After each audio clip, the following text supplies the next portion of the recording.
The Catholic Church is in trouble, and a scandal that has been brewing for years may have just gotten significantly worse.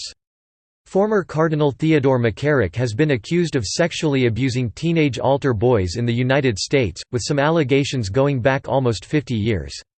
The Church recently asked him to step down from his religious leadership role after the Archdiocese of New York called the claims credible and substantiated, according to CNN.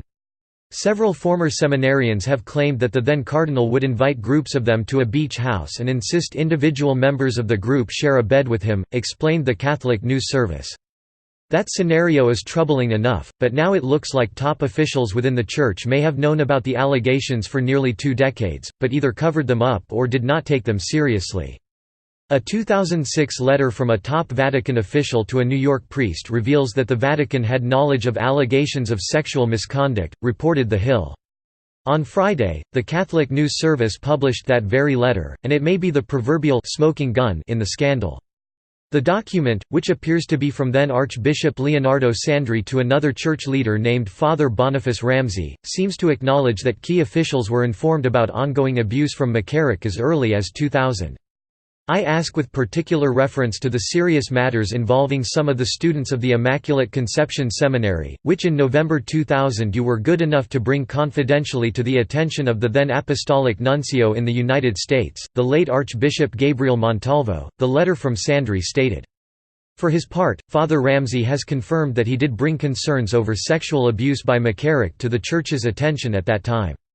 I complained about McCarrick's relationships with seminarians and the whole business with sleeping with seminarians and all of that, the whole business that everyone knows about, Ramsey told the Catholic News Service. If everything occurred as Ramsey says, concerns about a church cover-up may be justified.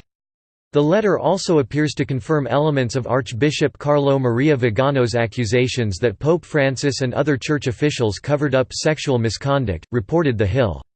That would be particularly disturbing in light of the fact that the late Pope John Paul II promoted McCarrick to the esteemed position of cardinal a year after top Catholic leaders apparently knew about the accusations against him. It would also make it likely, if not certain, that the current Pope Francis also had some knowledge of the situation but did little to address it. There is a time for cool-headed fact-finding, but there is also a time for righteous indignation. We may be rapidly approaching the line between those. Catholic leaders need to step forward and deal with this situation once and for all. The only acceptable course of action is transparent honesty, explain what happened, tell the truth about how it happened, and then look believers in the eye and tell them how it will be dealt with.